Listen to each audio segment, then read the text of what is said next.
Hey guys, welcome to Song Science. So far, we've covered the major scale and the minor scale. Now remember that those two scales are called diatonic scales, which means you can go back and forth between all the different notes in the scale, and they kind of fit well together. But you can also make things more interesting by throwing in some chromatic notes, which are notes outside the scale. Now the way we've done this so far is by using dominant chords. If you remember from the last video, you can create a secondary dominant, which is basically a dominant chord that leads to a chord besides the tonic. So it's not going to fit in your normal scale. But there are some other really interesting ways to throw some chromaticism into your songwriting and make it more colorful. Like, listen to this chord progression.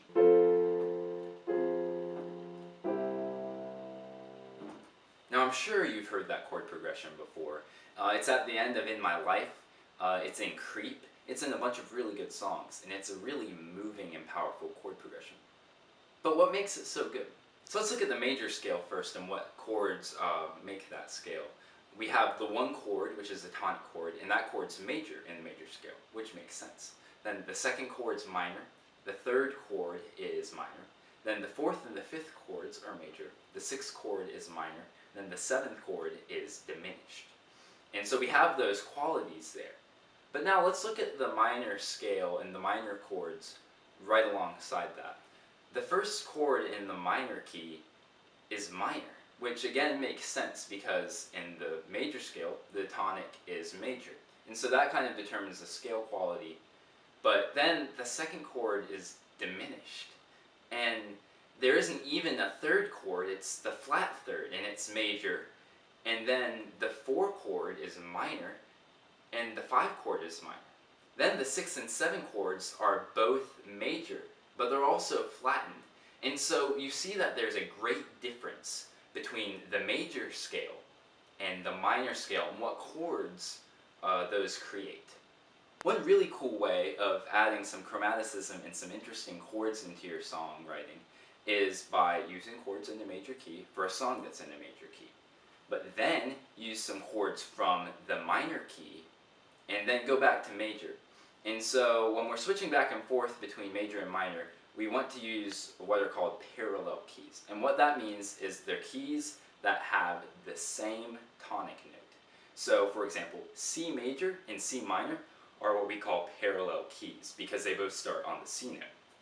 And what you can do is you can use your C major scale, use the chords in the C major scale, and then switch over to a C minor scale. So that's where we get that minor 4 and that progression I played for you earlier. And there are a bunch of other really interesting chords that you can use, for example. So you can use any of those minor chords in the song in the major key. There's some interesting examples though. One really common thing is to go from the 1 to the flat 7 chord.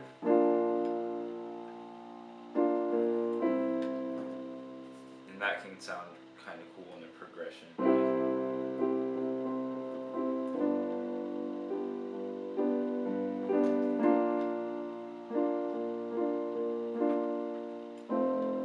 Like that, you can use it in that. Another common one is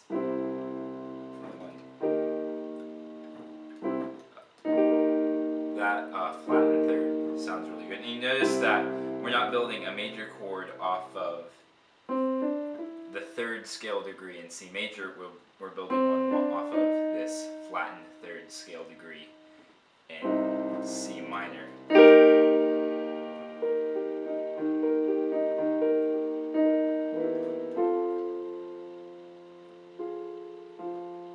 I actually kind of like that. I might have to use that in a song.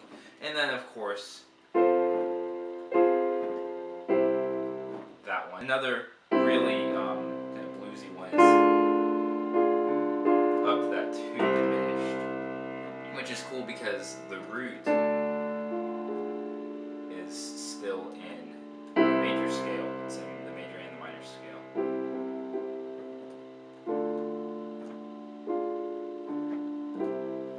So there you have some modal mixture. And one thing to keep in mind here is something called voice leading. And voice leading is the concept that you want notes to move as little as possible. So you notice in that last one I did,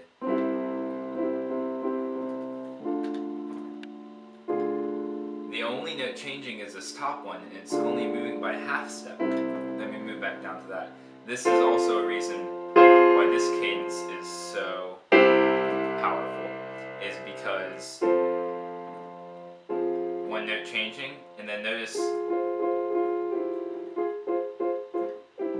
those only have to move a little bit. And so that's kind of what makes this mixture especially powerful. Now, you can also use major key chords in a song in the minor key, but it's not as frequent. But I'd encourage you to experiment with that and see what cool sounds you can come up with. We call these chords borrowed chords or mixture chords because you're borrowing them from the minor key or the major key, or you can see it as kind of a mixture of the major and minor scales. But one thing I'd warn you guys against is you can overuse this. You can do it so much that it's hard for listeners to tell whether it's supposed to be a major song or a minor song. And you can also use it where it doesn't really belong. If you're writing a folk song, for example, and the entire song's been diatonic, you haven't done this chromatic switching, then I wouldn't start introducing this if you don't think it fits the style of the song. So I'd be careful about it, but at the same time experiment and see what you can come up with. Guys, thanks for watching these 4 introductory music theory videos. I think now that we're all on the same page, we're going to start looking at some real life examples of this stuff. We're going to be able to start analyzing songs that we're familiar with. We're going to be able to pull what these songwriters are doing and use it in our own stuff. So I'm pretty excited about that. If you liked this video, please subscribe or leave a comment. Let me know what you think. Let me know if you have a question about what I'm trying to say, and I'll try and clarify that for you. And until next time, keep writing.